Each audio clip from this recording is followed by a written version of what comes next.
Hello, student. How are you? Today's topic is The God of Small Things, written by Arundhati Roy.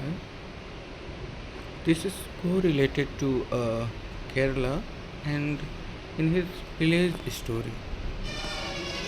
And this is a sort of critical analysis by me, Arundhati Roy, The God of Small Things, written in 1997, is a richly textured and profoundly critical novel that deconstructs the rich social and political structure of Kerala, India primarily through the tragic lives of the family. It is a powerful exploration of forbidden love, social injustice, and the devastating consequences of transgressing established boundaries of love laws. This is the major themes of the love laws and social hierarchy. The novel's core critique is leveled against the caste system and the unwritten socialist love code. The that dedicated who should be loved and how much. Caste discrimination. The central tragedy stems from the forbidden love between Amu Ippa, a Syrian Christian upper caste, and Velutha, a talented carpenter from the Parvan historical untouchable of Dalit caste. Their relationship is seen as a profound transgression that ignites the family's ruin and ultimately leads to Velutha's brutal death and Amu's expulsions. Roy highlights the enduring violent nature of caste prejudice despite the rise of communism in Kerala, which ironically fails to protect the most marginalized. Gender and patriarchy. The novel also critiques patriarchy, showing how women like Ammu and her mother, Mamachi, are victimized by controlling men, traditional expectation, and the limitation placed on their sexual and personal freedom. Ammu's diverse and subsequent desire for Velutha are punished by a society that grants women little agency. Colonial hangover. The family's Angolophilia evident in their pickle factory's name, Paradise Pickle, and preserves their aspiration and the arrival of the English cousin, Sophie Moore, critiques the lasting mental and cultural subjection, the internalizing of British value, and the liberalism of indigenous life and death. Narrative structure and the style of the God of Small Thing, non-linear narrative and memory. This novel is famous for its non-linear narrative structure, constantly shifting between the central event of 1969 and the aftermath in 1993. Fragmentation and trauma. This fragmented jigsaw puzzles approach mirrors the fractured memory and deep trauma experiences by the twins Astha and Raha. Particularly Astha, self imposed silence, it allows the reader to piece together the tragic events.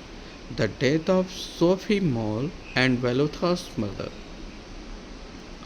gradually building suspense and emphasizing the inescapable link between past and present. Childhood perspective. The story is heavily filtered through the perspective of 7 years old twins. This perspective allows Roy to expose the absurdities and hypocrisies of the adult world. Their unique, often fractured, and highly sensitive way of seeing and naming things.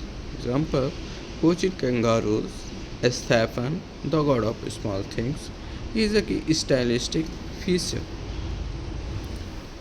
Language and imagery. Roy's prose is highly poetic, sensory, and distinctive. Small things. The title itself is a meta commentary emphasizing the significance of seemingly insignificant details, the small things, like a moth, a pair of eyes, the beauty of the river, Velotha's hands, or small acts of kindness and cruelty that ultimately govern the big things of life, love, and death. Velotha is the titular god of small things, a god of nature, skill, and the immediate sensual world, whose very existence challenges the big god of systematic power. Portmanteaus and capitalization. Roy uses unique capitalization. Example: the history of the world, orange drink, lemon drink man, and create portmanteau word, cochin kangaroo, locusts, and grasshoppers, luminous street, which reflect the twins' private language, fear, and shared internal world. This creates a highly intimate and idiosyncratic voice. Key characters and psychological depth of the god of small things. The twins, Astha and Rahel, the fraternal twins represent a profound, almost singular identity, two ex twins, that is violently separated by the tragedy.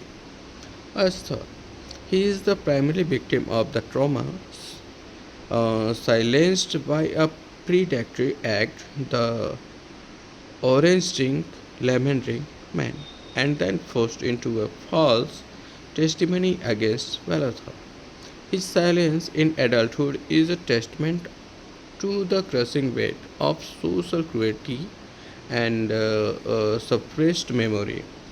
Rare, she is the emotional wanderer, unable to fit into the world after the event of 1969. She returns to the family home in 1993, re- reuniting with Astha is a state of mutual decay and a final desperate act of incestuous love, which critics often interpret as a final tragic attempt to restore their original undivided self and transgress all remaining social taboos. Amu and Valtha, their love is the tragic engine of the plot. Amu is fearlessly independent and defiant of woman who rebels against the confines of her families and caste. Velatha is a skilled, educated, and kind Dalit man, a figure of inherent human worth, whose death is a visceral condemnation of the caste system. Baby Kochamma, the great aunt, is the novel's antagonist, a figure of bitter, thwarted desire and malicious, malicious adherence to social convention. Her unrequited love for an Irish priest and her jealousy of Emu lead her to orchestrate the false accusation against Velothar, exposing how internal psychological repression can fuel external social cruelty. Thank you.